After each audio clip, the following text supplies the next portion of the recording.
இன்றைக்கி நம்ம இப்படி ஒரு அருமையான கத்தரிக்காய் புளி பச்சடி எப்படி வைக்கலான்னு பார்ப்போம்.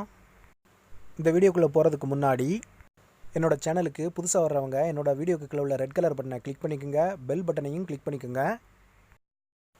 இப்போது ஃபஸ்ட்டு என்ன பண்ண போகிறேன்னா, ஒரு குக்கரில் 1/4 கிலோ கத்தரிக்காய் இந்த மாதிரி சின்ன சின்னதாக கட் பண்ணி க்ளீன் பண்ணி எடுத்துருக்கிறேன். அதை சேர்த்துக்கிறேன். அப்புறம் பார்த்திங்கன்னா ஒரு தக்காளி, நல்ல பழுத்த தக்காளி கட் பண்ணி சேர்த்துக்கிறேன். அப்புறம் 2 பச்சை மிளகாய் அந்த மாதிரி கட் பண்ணிக்கிறேன். 3 பல் பூண்டு சேர்த்துக்கிறேன் அந்த மாதிரி. அடுத்து அதோட கொஞ்சமாக கறிவேப்பிலை சேர்த்துக்கிறேன்.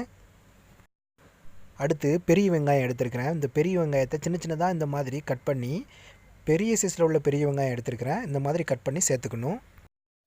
அடுத்து ஒரு 1/4 டீஸ்பூன் மாத்திரம் உப்பு சேர்த்துக்கிறேன்.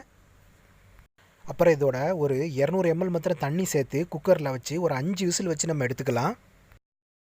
அப்புறம் இதை ஒரு குழிக்கரண்டியால் நல்லா மசிச்சு விட்டு நம்ம ஒரு 5 நிமிஷம் நல்லா வேக விட போகிறோம். மறுபடியும் நல்லா பசுப்பமாக வெந்ததுக்கப்புறம் நம்ம ஒரு பெரிய நெல்லிக்காய் சைஸில் புளி எடுத்து கரைச்சி அதோடு நம்ம சேர்த்துக்கிறோம்.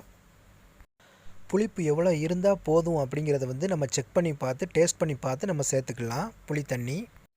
இந்த புளி கரைசல் சேர்த்ததுக்கப்புறம் இந்த தண்ணியை கொஞ்சம் ட்ரை பண்ணதுக்காக குக்கரை மூடாமல் ஒரு 5 நிமிஷம் வேக விடணும். அடுத்து கடைசியாக இப்போ நம்ம தாளித்து கொட்ட போகிறோம். அதுக்கு முதல்ல ஒரு 2 டீஸ்பூன் எண்ணெய் ஊற்றிக்கிறேன்.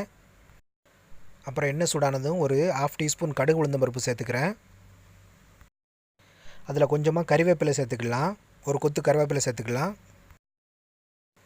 அடுத்து ஒரு 1/2 டீஸ்பூன் ஜீரகம் சேர்த்துக்கிறேன். ஜீரகம் சேர்த்ததும் நம்ம இதை லோ ஃப்ளேமில் வச்சு தான் நம்ம எல்லாம் ஃப்ரை பண்ணணும். அடுத்து நம்ம சின்ன வெங்காயம் சேர்த்துக்கலாம். ஒரு 5 வெங்காயம் சின்ன சின்னதாக நறுக்கி வச்சுருக்கேன், அதை சேர்த்துக்கிறேன். சேர்த்து நல்லா ஃப்ரை பண்ணலாம்.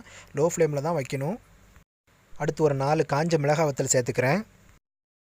இது எல்லாம் சேர்த்து நம்ம அந்த வெங்காயம் வதங்குற வரைக்கும் நம்ம நல்லா வதக்கணும் பொன்னிறமாக.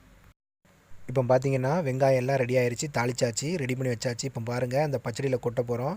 இந்த பச்சடியை பாருங்கள் எந்த அளவுக்கு தண்ணி இல்லாமல் இந்த அளவுக்கு நல்லா ட்ரை பண்ணி நம்ம ஹீட் பண்ணியிருக்கிறோம். குக்கர் மூடியை போடாமல் ட்ரை பண்ணி எடுத்துருக்குறோம் வேக வச்சு. இப்போ நம்ம கொட்ட போகிறோம். அதில் பாருங்கள் இப்படி எல்லாத்தையும் கொட்டி நல்லா ஒரு ஆப்பையால் நல்லா மிக்ஸ் பண்ணி விட்டுக்கணும். பாருங்கள் தண்ணி எந்த அளவுக்கு இல்லாமல் நம்ம வேக வச்சு எடுத்துருக்குறோன்னு. சூப்பராக ரெடி ஆயிடுச்சு சட்னி.